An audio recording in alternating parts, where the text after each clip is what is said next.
Uh, Thank you and good afternoon and welcome to second semester 2022-2023 academic section. My name is Mr. Tukura Mohammed Soba and I will be taking you introduction to wildlife and fisheries, that's FWF 221. So I will be the one to handle the wildlife aspect while another lecturer from fisheries department will come and do justice to the fisheries aspect. Uh, we will be meeting for 6 weeks because the work is being divided into 6 weeks or 6 modules as it is now. So today being the first week, so we are going to look at the definition of wildlife, the importance of wildlife resources, which is being categorized into two. That is the consumptive uses and the non-consumptive uses. Now, first and foremost, let's look at the definition of wildlife entirely. In most cases, whenever the term wildlife is made mention of, people do focus on the lions, hyenas, elephants, and the like, thinking that wildlife is limited to only wild animals, which is not correct. If we are to analyze the word wildlife now, if you are to split the wild from the life, uh, it will be that the wild stand for plants that are not cultivated. All plants, all plants that are not cultivated, meaning that they are not under direct control of man, they are wild plants. Likewise for the animals, all animals that you know, all animals that exist and they are not domesticated, meaning that they are not under control of man, they are called wild animals. Now, let's look at the life now. We are done with the wild aspect now. Let us interpret the life. Life means living organism, all organisms that can live. In fact, from our basic biology in SS1, there's the 8 fundamental characteristics of living organism is being summarized as Mr. Niger D, meaning that life can move, life can respire, can irritate, it can move, it can reproduce, and so many things. So if you now attribute those particular features of living things to the wild, you discover that wildlife covers both the plants, the animals, the microorganisms that are living on their own. So for us to define wildlife now, we can now set uh, wildlife cover all variety of wild plants, varieties of wild animals, varieties of fungi and microorganisms that exist on the earth, and they are not under direct control of man. Take note of this word, living organisms that are not under direct control of man. That is wildlife. And it is like this. If it is plants, that is plants that are not cultivated. And if it is animals, animals that are not domesticated. Is that unclear? Good. So these are some of the pictures that you can see. Those animals can represent the wild animals. Those are the trees that can represent the wild trees. And these are microorganisms that can represent the organisms that can justify the word wildlife. So now let's quickly look at the importance of wildlife resources.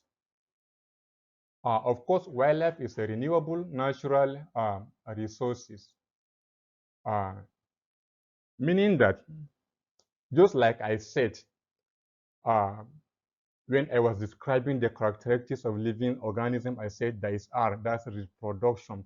Wildlife resources are renewable.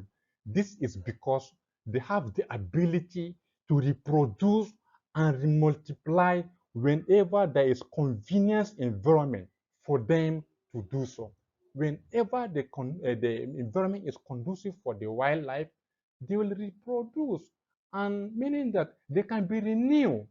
Yes, so the importance of wildlife resources to man is as old as man's existence on the earth, meaning that right from the Genesis, human being people are benefiting from wildlife resources because even before the invention of the technology, in fact, before now, before now, uh, people doesn't see anything around them apart from the wildlife resources because they make their homes from the wildlife resources, that is from the plant part.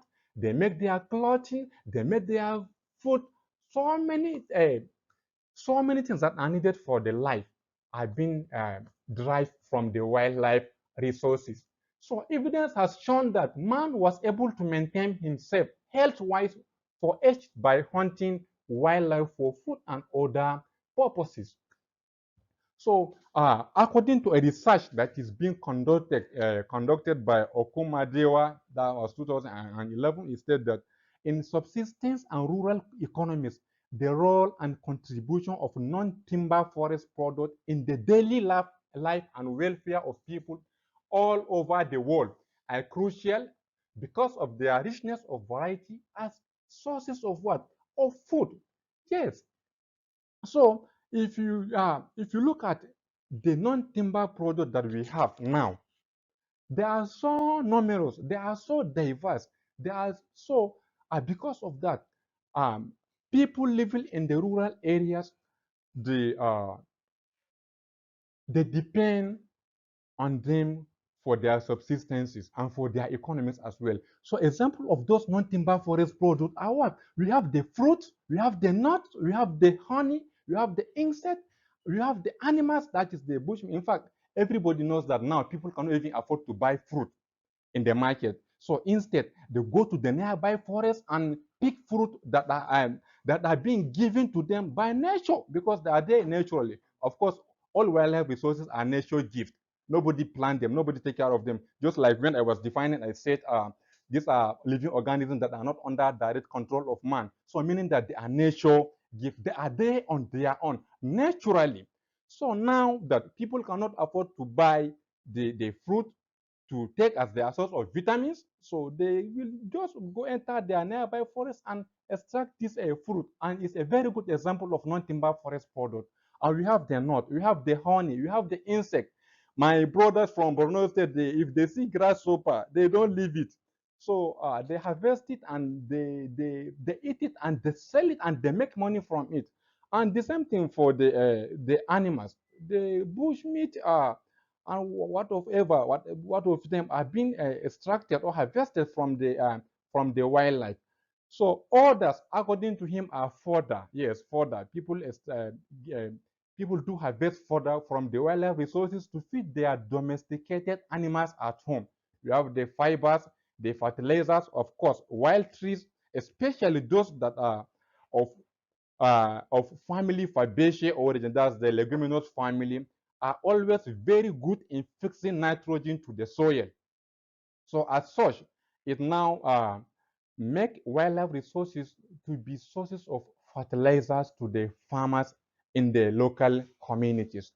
Uh, Medicinal extractions. Yes, before now, people do depend on uh, medicine that are being extracted from a floral source. Even now, if you go to the western part of Nigeria, you discover that they, in most cases, they do depend on this medicine that are being extracted from the plant. And even the synthesized one, the one that is being made uh, by the pharmacists is equally from the is from most or some of them are from the wildlife resources because some of the plants are there growing either the trees or the herbs or the shrubs. So construction materials, cosmetic, and cultural products are all some of the benefits that we extract from the wildlife resources. Also included are natural dyes, tannin, gums, resin, latex, and other exudates, aromatic chemicals, and other photochemical. All those are products that are being benefited from the wildlife resources. So also variety of plant and animals are essential oils. Yes, there are some oils that are being extracted from the wildlife resources, spices, edible oils, horns, stalks, bones, pale and plumes, hide and skins are all wildlife resources that are very, very important to our life. In fact, so by this, if one said, okay, look at, okay, I said wildlife resources are used by man in 3 ways. Okay, before now, upon all those non-timber forest products that I mentioned that can be that are obtainable from the wildlife resource base.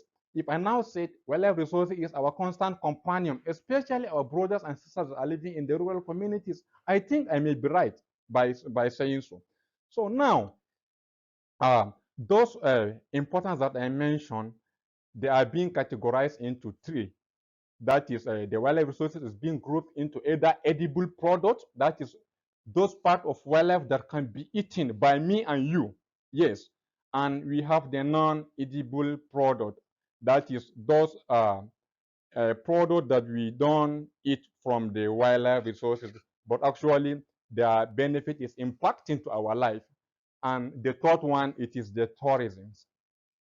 Yes, hence they classify wildlife resources into two, uh, that is consumptive and non-consumptive uses. I said what? I said wildlife resources are used by man in 3 ways. The first one is edible product. The second use is non-edible product. Then the third one, that is the tourism. Hence, based on that, the wildlife resources are now classified into two uses. One, consumptive, and the two, the non-consumptive uses of wildlife resources. Now, let's quickly look at the consumptive uses of wildlife. Um, Flesh of wild animal, usually refers to as bushmeat, is consumed. Yes, many people eat flesh of wildlife as a bush meat. So almost all terrestrial mammals have at one time or the other been consumed for food. Of course, many people consume mammals as their own source of food. So shares of animal species consumed as bushmeat, especially in Nigeria, is regulated by customs and beliefs of individual and the communities.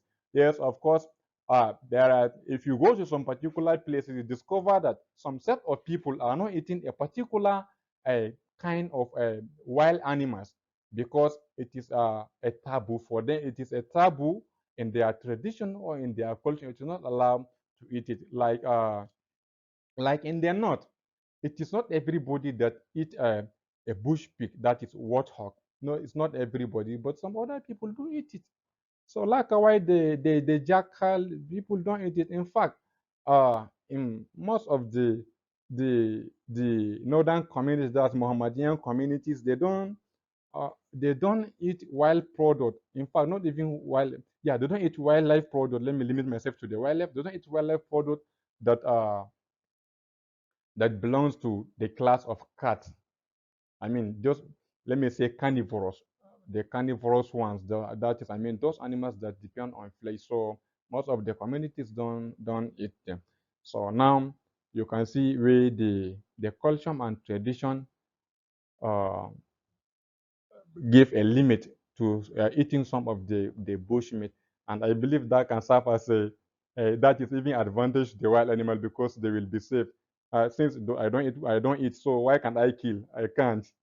So bushmeat has immensely contributed to the eradication of protein deficiency in West Africa. Yes, many people don't have money to afford meat now. You go to the market, you want to buy meat, you discover that the meat is not affordable for the common man. So now, and the meat is the basic sources of protein for human being. So now that you cannot afford to buy meat, then you just go to the nearby forest and look at, maybe it is a bird or whatever, or a rat you can chase and get it, and it serves as a meat for you, and it can help in eradicating the deficiency of protein in your systems. So animal species eating include the antelopes. Yes, antelopes can be eaten as a bushmeat. We have the rodents, we have the snakes, we have the reptiles, snails, insects, frogs, and fish. Of course, even fish are wild animals because they can be found in their own natural environment. Mm? Yes. So we have I said animal species eaten include antelopes, rodents, snakes, reptiles, snails, insect, frogs, and fishes. Whale have provided food for human consumption for centuries. The most important product of whale is the edible oil used in preparation of margarine and cooking fat.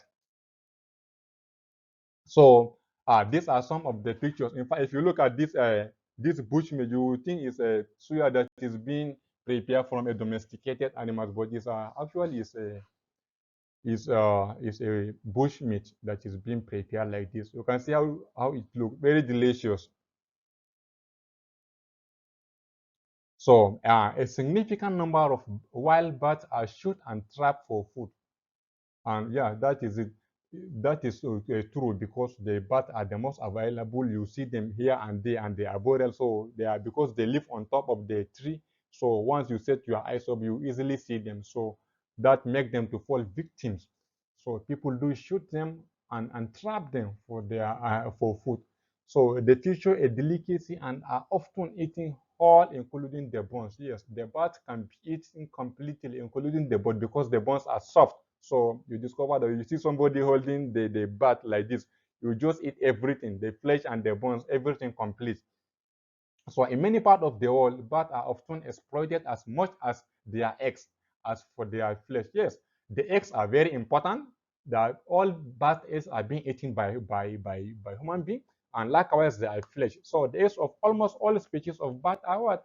Are now eaten for food. So snails and frogs are another set of animals, wildlife resources that are being consumed in many tropical countries, and the demand for their flesh has led to a drastic decline in numbers of the glotter frog and giant snails in West African zones. Yes, because of the demand. You know, the population is increasing at an increasing rate. The population is increasing on a daily basis. You go to discover this one burn, this one burn. So the population is increasing, and there is no any technicality put in place to improve the production or the production of those particular wildlife resources. As such, too much the population depending on them can drastically decline their number, especially in the tropical West African country and the tropical region as well. So what I mean by tropical region or tropical countries, I mean countries or regions that are close to land of equator. Yes, that's a region that have direct access to the sunlight. We have many wild plants provide man with leaves that are consumed as vegetable used in making soup. Yes, many wild many plants provide many leaves from wild plants. Like, for example, if you go to the north, you discover that there's a particular wild plant called Vitis doniana. Vitis doniana, that is Dinya or black plum.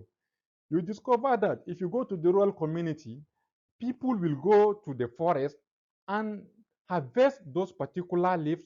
They will now come and process them and prepare a salad that is very delicious and very highly nutritious.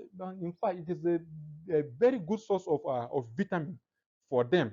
And in some cases, they will even dry the leaves. They will now collect the leaves of plants of different species. Like I said, the Vitis doniana, the Balanite aegyptiaca, that's the odd one, the Adansonia digitata, and so many other leaf of wild plant can be harvested, and it can be processed in making soup, or it can be dry. It can equally be grinded and kept for future use. So the leaves may be of trees, shrubs, and herbs that are what? That are of wildlife nature, meaning that they are living on their own in their own natural environment without the direct control of any human being, whether man or woman. Yes. So leaves of plant consumed as vegetable differ from place to place depending on accessibility, availability, and their affordability. Yes, if you go to the northern part of Nigeria, you discover that the kind of leaf they eat is quite different with the kind of leaf that are of wildlife resource origin with the one they eat in the northern and southeastern part of Nigeria, and is equally different from the one in the southwestern part of Nigeria. This is so because of the variation in the climatic element and the ecological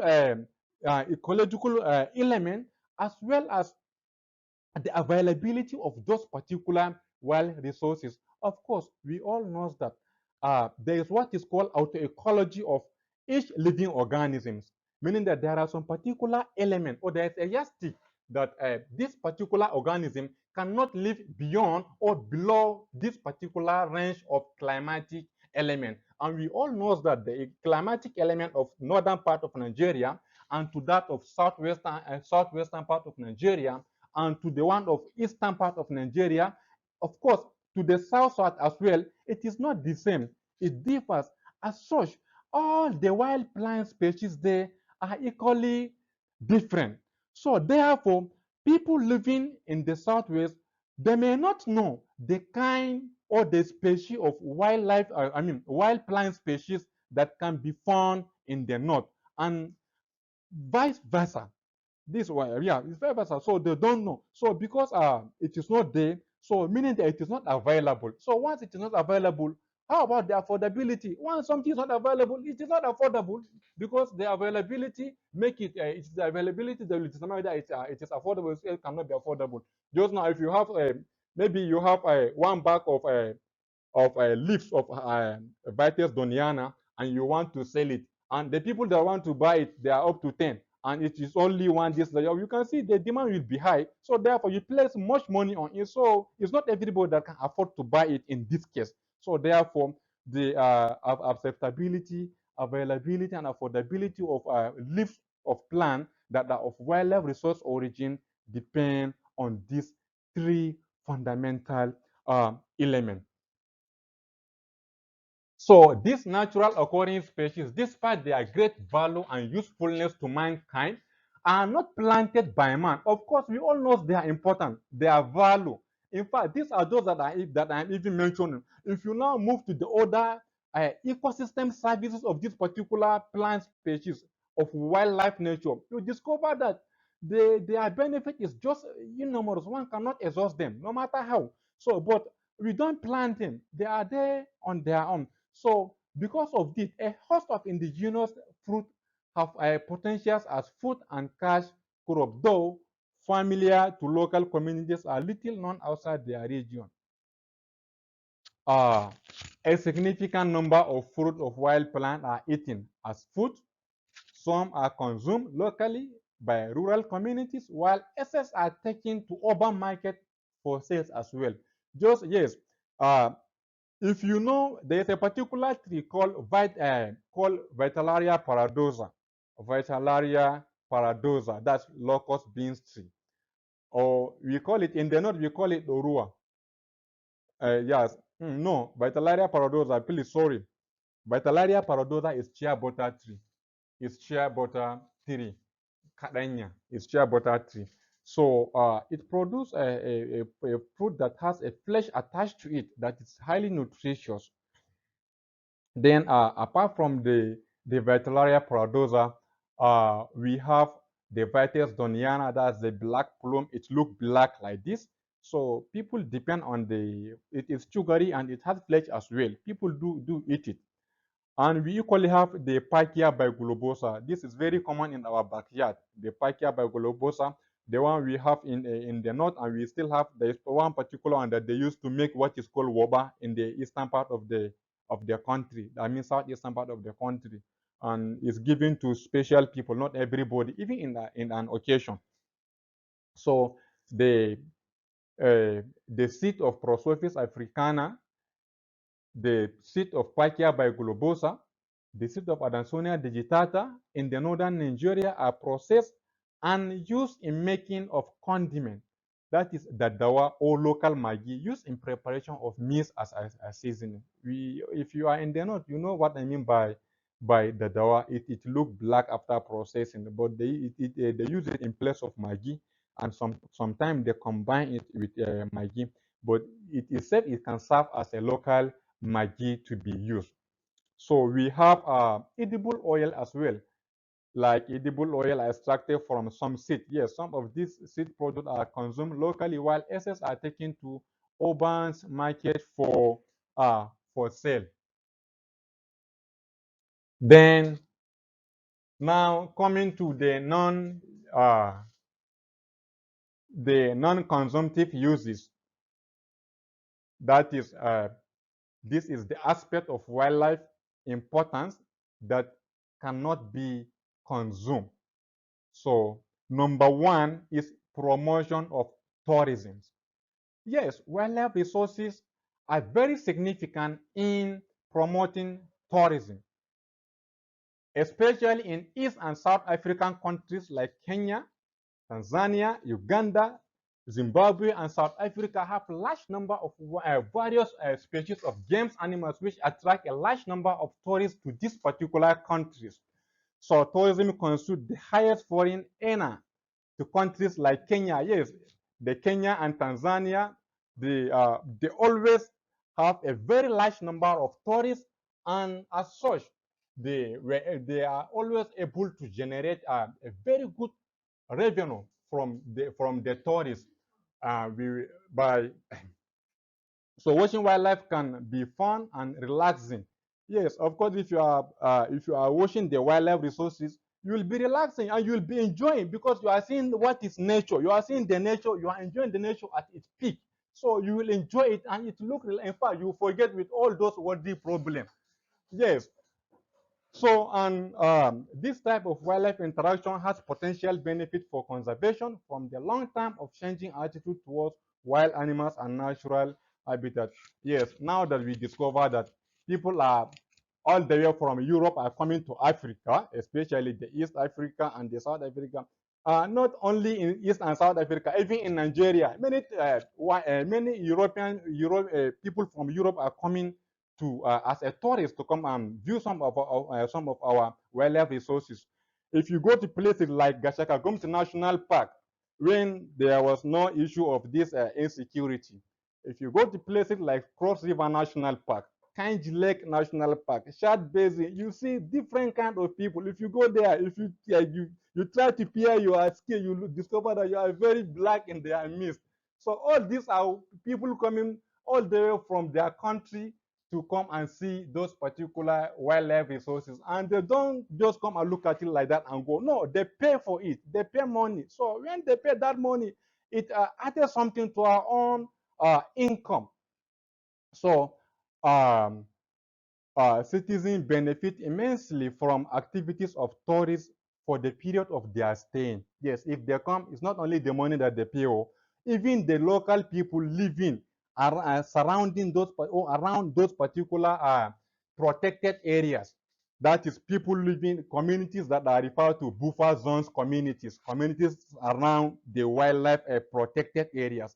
They benefit from those particular uh, people that come as a tourist. So this includes some of the activities via which those people benefit are taxi drivers. Yes, you move them from one place to another because they come to Nigeria or they come to your country. They don't only want to limit themselves to only one place. No, they move from one place to another. We are, because of our position, uh, because of our position in the globe. Nigeria is situated around latitude 4 degree north and to 14 degree north. That is, if you are going towards the northern part of Nigeria, places like Maiduguri, Sokoto, Kano, they are around 14 degree north, while the southern part, places from from Lagos, all those southern states, they start around 3 degree, 4 degree north of line of equator. So because of our position, we are blessed with so many natural resources, wildlife resources. Of course, if I say natural resources, I mean natural wildlife resources, because wildlife resources are living organisms that are living in their own natural environment. So if I say natural resources, I think I am right and I'm on point. So I am deviating so much. Like I said, the activities that through which a citizen benefit from the tourists are: one, the Z drivers. We have the hotels, of course, they can lodge for their own accommodation. We have restaurants, yes, especially people of Cross River State, that's my Calabar people. If you enter their restaurant and eat food there, so if care is not taken, you no go back to your country. So you keep paying more money to our country. And the local made goods, handcraft. Yes, some people made handcraft, and if you are coming from a well-developed area, if you look at all those natural things, you like them. So, and you may decide to, like, let me buy. So of course they purchase those ones as a souvenir. So this benefit have greatly been affected by the wave of insecurity. Just like I said earlier, I talk of insecurity. Yes, insecurity is our major problem. If not, because of the insecurity we are facing now, we are abounding over the issue of Boko Haram in the northeastern parts of the country, and the northwest peak again from where Boko Haram are stopping to bandit, and after that one, if you come to the southeast as well, the issue of Ethiopia, and may God help us at this junction. So help up and save our country, like I said, at this junction. So the next point under non-consumptive uses of wildlife resources, remember the first one I said is as a source of tourism. Then the second one now is education and research. Education and research. So zoological garden, game reserve, and national park provide opportunities for people to learn about animals that live around them. So people learn about animals' behavior and their feeding habitat at a close range. So schools and tertiary institutions take their pupils and students on field visit to this establishment. Of course, people carry, especially people in academics, we always go to those particular protected area, especially the zoological garden, the game reserve, and the national park, to carry out so many research that are of community development. Yes, we used to do those kind. In fact, I could remember when I was doing my master's, I carried out my research in Gelnyaki Forest Reserve, which is a protected area, and River and Boy Forest Reserve. So, and you can see, with the help of those particular two reserves, I conducted my research, and I secured my master's. So, and I am here now as a lecturer because of that. So you can see how important uh, even the non-consumptive aspect of the wildlife resource, you can see how important it is. Of course, I did not eat it, but at least because of that, I have been employed, and I am getting paid on a monthly basis. And if you now transform this thing into a long chain, you discover that it is equally consumable as well. So, and another non-consumptive uses of wildlife resources is medical research. Yes, people in microbiology, people in the faculty of pharmacies, those doing pharmaceutical sciences, if they formulate a medicine that is new, they cannot just take it to human being and think that they want to test it there. No, they don't ever try this. What they do is that they look for wild animal. especially in most cases, primate and rat. These are this is so because they are closely relative. They are close, so close. They are closely relative of human, especially the primate. So they test for the efficacy of the formulated drugs before administering that particular drugs to human being. So meaning that after formulating the drugs, they will not administer the drugs to the wild animals. If they will now start observing and see the reaction. If the wild animals survive and they now test and discover that yes, it's effective in treating whatever particular disease in question that the drugs is being prepared for, they now go ahead. But if the animal eventually die, so they know that there's a lot of work to do because the drugs can kill human being as well, since it has killed the wild animals as indicate as the test shows before them. And we equally have what is called the traditional medicine as a non-uses of wildlife resources. Feces, teeth, hair, blood, and bones of some wild animals are used to cure different ailments. Like if you are coming from the northern part of this country, discover that they will be saying if you see feces of this kind animals, please I need it, please send me with this and that. They use it to rub this one. So there are some people that make use of so many part of wildlife resources for traditional medicine, of which me and you benefited from it unknowingly or unknowingly, because you don't know, you can't tell, you can't account for your age when you were young. You don't know what and what your daddy and mommy gave to you to ensure that you are survive to this particular stage. So not only the feces, even the leaves, the fruit, the root, and bark of various species of wild plant are used by herbalists in the preparation of concussion in traditional medicine. What did I say? I said the leaves, the fruit, the root, and the bark of various species of wild plant are used by herbalists in the preparation of concussion in traditional medicine. Of course, you all know that so many people in the market, they will be selling traditional medicine, especially let me not worry my southwest people, but they are the ones that mostly known with this kind particular business. So the tropical forest and savanna ecosystem has a wide variety of what? Of plants which used to produce drugs for the treatment of various diseases. So the number five employment, the number five non-consumptive uses of wildlife resources is employment opportunities. Employment opportunities. You know, for the wildlife to be protected in a particular area, actually there is a need for people that can enforce that particular law. Otherwise, you just come and use mouth and say this particular place is demarcated for wildlife, and you do not put anybody that can protect, that can serve as a gardener to that particular place. You go and come back, discover that everything has been clear. Everything has been clear, especially if it is plants, if it is trees.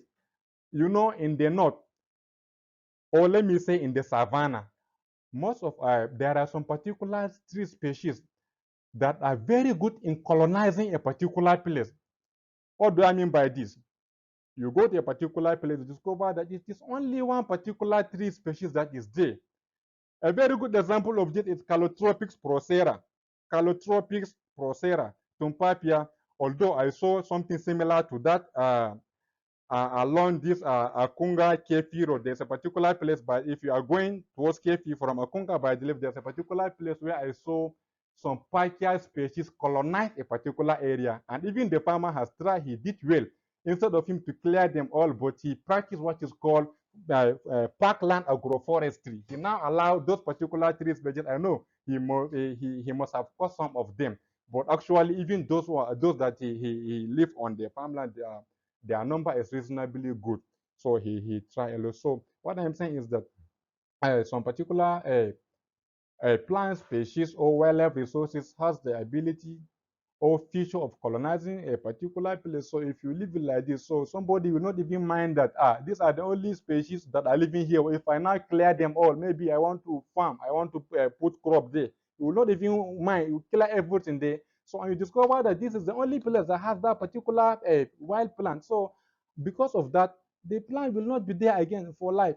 Especially people into agricultural practice, they will just go and cut all those particular wild trees that are very important. And after 3 months, you go there, discover that the crop they are planting is no longer there, and the trees that they cut are equally no longer there. So you have to employ some people that can protect the what? The forest reserve. So wildlife protection and conservation activities create jobs for people, thereby reducing the number of unemployment. And establishments such as zoological garden, yes, zoological gardens, game reserve, national park. In fact, national park staff are being paid by federal government because it is a very big and functional agency under the Federal Ministry of Environment. People are employed as wildlife officers, game guard slash rangers, artisans. So, and so many other people are employed, and in fact, even at administrative, there's a need for administrative staff and accountant as well in the protected areas.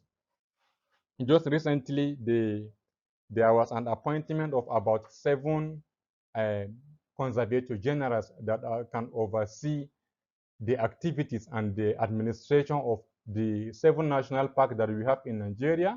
And among them, there is a one woman as well. So we are getting closer to the gender balance, although, uh, to be a ranger or to be a forest guard is not easy. So maybe women too can start wearing trousers so that they can fit their position very well.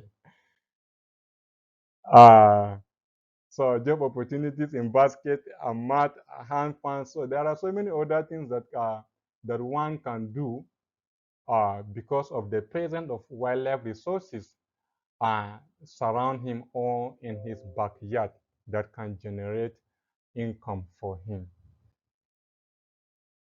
So there is what is called wildlife byproduct. The hide, skin, tusks, feathers, and bones of wild animals are used in making shoes, bags.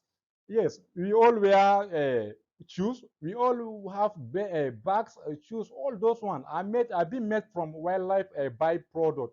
So you can see how they are, how they how even the non-consumptive, before when I was explaining the consumptive uses of wildlife, I was thinking that can overshadow the non-consumptive uses of the wildlife resources. But as it is now, even the wildlife resources is even is equally sharing shoulder with the consumptive one.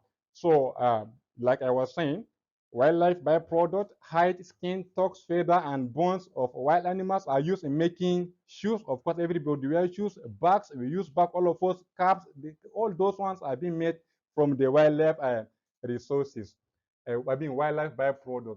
So the last one under the consumptive, non-consumptive uses of wildlife resources is revenue generation. Yes, government drive revenue from wildlife through gate fee. Yes, if you are to get into any of the protected area in Nigeria, be it a game reserve, a forest reserve, national park, you have to pay a gate fee before you get into that. Otherwise, you will not be allowed access into the that particular protected area. So revenue is also generated from the sale of wild animals byproducts such as stocks of elephant, which is highly priced in international markets. So this brings me to the end of today's class. Uh, but before then, there's an assignment given to, there's a 3 questions of assignment under here. So please, if you go, you make sure that you study them and you answer them very well. And by God's grace, next week we are meeting for another round of a class like this. Thank you very much for listening.